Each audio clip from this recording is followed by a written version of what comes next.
नीतीश कुमार को, तेजस्वी यादव को और देश के वजीर आजम नरेंद्र मोदी को, तीनों को बिहार की जनता से माफी चाहनी चाहिए।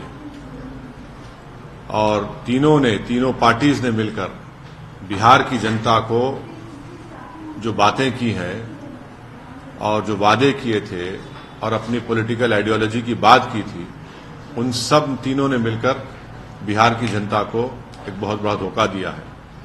और यकीनन इसमें सबसे बड़ा रोल है नीतीश कुमार का। नीतीश कुमार कल तक हमको गाली देते थे कि ओवैसी बी टीम है। अब नीतीश कुमार को शर्म नहीं आती उसी जगह पर जाकर बैठने के लिए जहां पर हम पर इल्जाम लगाते थे। और नीतीश कुमार ने पॉलिटिकल अपॉर्चुनिज्म कहना तो अंडरस्टेटमेंट होगा, उन्होंने हर चीज का रिकॉर्ड तोड़ दिया है और कोई उनकी बात का न एतबार है न भरोसा है। मैं शुरू से कह रहा था कि नीतीश कुमार फिर से बीजेपी में जाएंगे, मगर लोग हमारी बात को यकीन नहीं कर रहे थे। अब हम तेजस्वी यादव से पूछना चाह रहे हैं कि बताओ कैसा लग रहा है आपको? अभी आपने हमारे 4 एमएलएस को तोड़ा था, अब आपको कुछ दर्द हो रहा है सीने में? तकलीफ हो रही है आपको अपने भेजे में?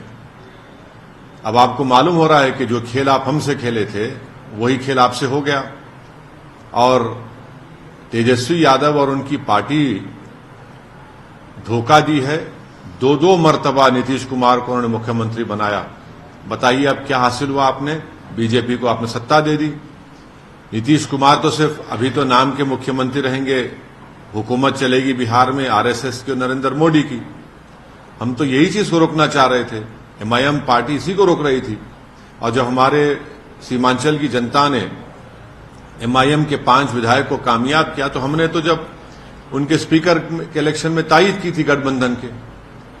मगर तेजस्वी यादव को और उनके परिवार को ऐसा लगता है कि बिहार की जनता एक तरफ और उनके परिवार से कोई भी मुख्यमंत्री बन जाए। नीतीश कुमार को लगता है कि मैं जब तक जिंदा रहूं मुख्यमंत्री रहूं, और बीजेपी को लगता है कि भाई हर चीज हमको मिल जाए, चाहे कुछ भी हो, किस तरीके से हो जाए। देश के प्रधानमंत्री का भाषण मुझे याद आ रहा है, जब नीतीश कुमार ने वो ऑब्जेक्शनेबल बातें कही थी महिलाओं के बारे में। देश के प्रधानमंत्री ने कहा था क्या गंदगी फैला रहे हैं, और देश के प्रधानमंत्री ने महिलाओं से वादा किया था कि मैं आपको इन लोगों से बचाऊंगा। अब देश के प्रधानमंत्री खुद नीतीश कुमार को बाजू बिठाकर चाय पिला रहे हैं। तो इसका टोटल ये है कि बिहार की जनता का एक बहुत बड़ा नुकसान और धोखा उनको दिया जा रहा है। बिहार में डेवलपमेंट रुक चुका है, अफसरशाही बढ़ चुकी है, और हम तो शुरू से सीमांचल की लड़ाई लड़ते आए, लड़ते रहेंगे।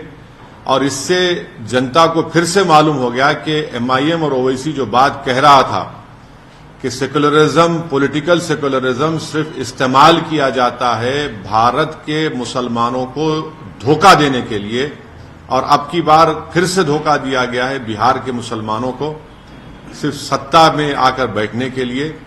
मैं उम्मीद करता हूं कि न सिर्फ बिहार बल्कि पूरे देश के जो अल्पसंख्यक समाज, मुसलमान और जो हमारे सेकुलर जहन रखने वाले हिंदू, ओबीसी और दलित भाई हैं, वो देखेंगे इन चीजों को कि कैसे सेकुलरिज्म के नाम पर चुनाव में तो वोट लिया जाता है और उसके बाद फिर आपकी वोट को ले जाकर आरएसएस और मोदी के झोली में रख दिया जाता है। तो उम्मीद करते हैं कि वो इससे एक इसका नोट लेंगे और उन पार्टीज का साथ देंगे जो आपकी पॉलिटिकल लीडरशिप को डेवलप करना चाहती है। किस पार्टी